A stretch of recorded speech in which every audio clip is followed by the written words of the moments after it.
Alright, hey guys, I'm just RA8, so I was want to say in my previous video, if you haven't seen the first book reading about the absurd Dave Attenborough, check that one out. It's pretty cool for his birthday. Anyway, we are to chapter 3 of a 91 story treehouse. It's like the same thing like before from Sir Dave Attenborough. Here we go. Chapter 3, Little Big Nose. We answered the video first. It's Mr. Big Nose, our publisher. You already might know him. You already might know him like every single book. What took you so long? He barked. I'm busy, man, you know? I know, I say. Sorry, are you calling about the books? No, he say. I'm actually calling about something babysitting. Terry looked at me. I looked at Terry. Madame Nordo was right again. I need to look after my grandchildren, say Mr. Big Nose.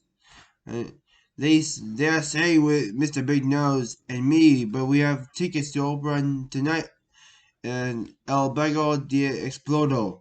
Is that a story about the guy whose nose get longer every time he tells a lie? Says Terry.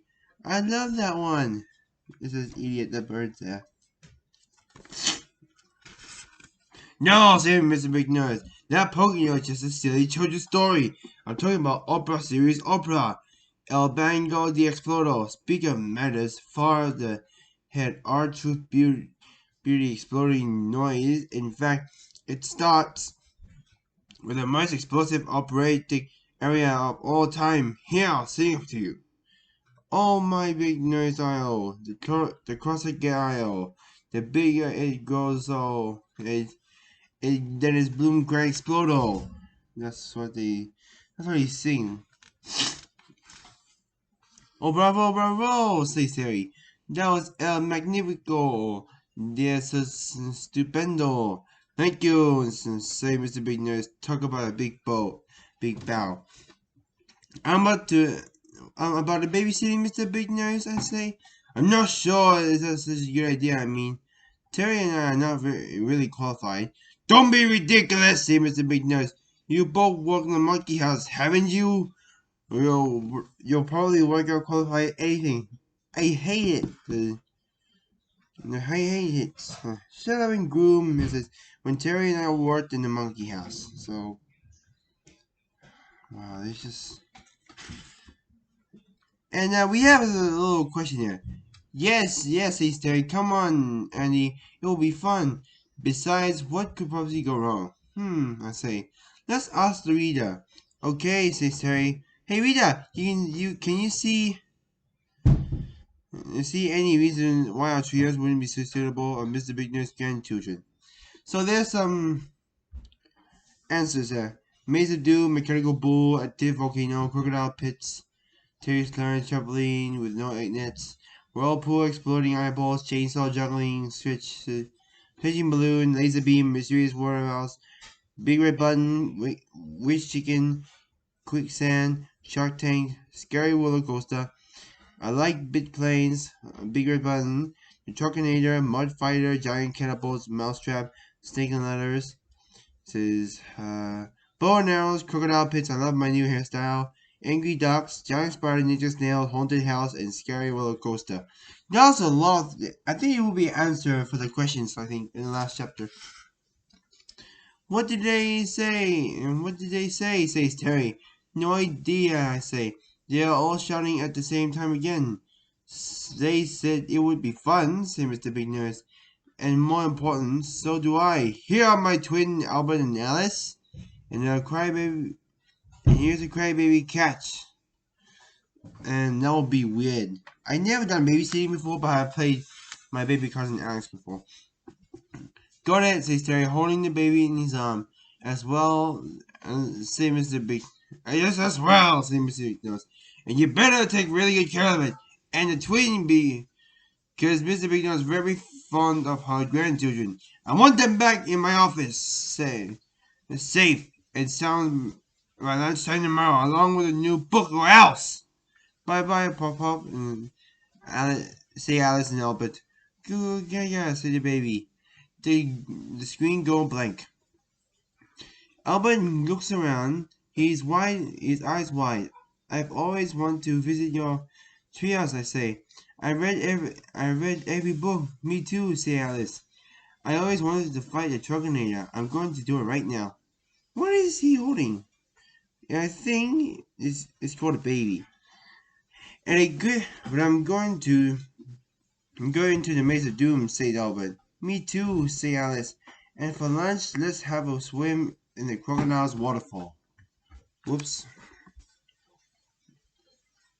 That's how it works. And yes, I'm not sure why, but I'm not sure we have time to do all that. I say, Terry and I have a book to write. You heard what your grandpa says. How do you hold these stupid things? Yeah, not like that. We know you got a book to write, say Alice, but you can keep walking while we play. We're old enough to look after ourselves now. Now, I just turned 6. Me too, say Albert. And we'll be careful. We promise. Goo gaga, said the baby. I I turned to Terry. What do you think? I say. Well, says Terry, they're 6 years old and they have promised to be careful. Yeah, I say, and we do have a book to write, so I suppose it's okay. And that's what the baby says. Goo gaga. Yay, said Albert, grabbing the baby from Terry.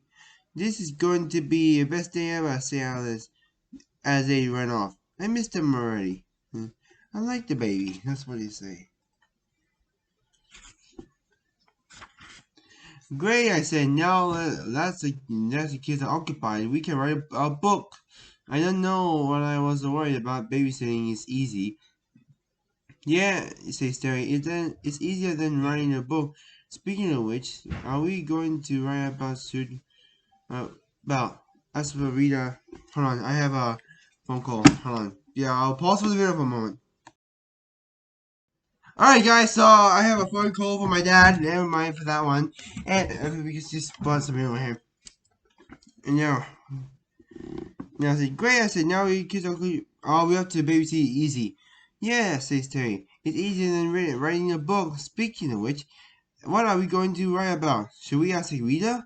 Nah, I say, that's a bit shouty. No offense, Rita, but you are to the writing level. This says Buck. Here comes Jill, says Terry. We can ask her. Ask me. Ask her. Ask me what, says Jill. On. Alright, guys, so I'll just throw someone in here. And I'm just trying to turn it off. It says, ask me what, say, as I was saying. Ask me what, says Jill. Any ideas for what we should do? What should we write about in our next book? Well, she said, what happened so far today? Nothing much, really, I say. We went to see Man Know-It-All to find out what our Big Red Button does. Then Mr. Big Nose ran up and sang us a song about the man with the exploding nose. And then she said we had to babysit his grandchildren. He says, hi, Silky, says Wolf and Ants. Really, says Jill. He wants you to babysit? Well, yeah, he and Mr. Big Nose to go to the opera, says Terry. When are the children coming, says Jill. They are here already, I say. They went off to play. Well, I think it would be a bad idea, I think. By themselves, says Jill. No, they were all together, says Terry. How many are there, says Jill. 3, I say. Alice, Albert, and Baby. Baby, says Jill, shouldn't you look after them? Can you fetch me a sandwich, Silky? It says meow. And then that's what the animals say. So, even some animals have words in it. The sniff. Can you fly? I don't think so. We can't watch them every minute of the day, I say. We got to finish our book, and Mr. Big Nurse will be angry if we don't get it done. I think we'll be even angrier if anything happened to his children, says Jill. But they promise to be careful, says Terry. Try the latter. Huh, he thinks I'm going to fetch the sandwich. It doesn't matter how careful they are, says Jill. They could still have an accident. What if they fall out of a tree? That would be bad, I say. Well, Annie has a first concern. Or even worse, Jill continued, what if they fall into a shark tank? Would it be really bad, says Terry, looking worried because the shark haven't had breakfast yet. Have a twin and they are old enough to look after themselves, I say. They just turned 6. Poor toothy fucking Finny. They're so hungry. That's what Terry say. 6? Says Joe. That's way too young to be looking to himself and the baby.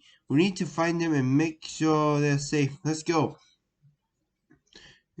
Say we hurry to the chocolate waterfall. We can't see the kids, and pretty obvious they were here.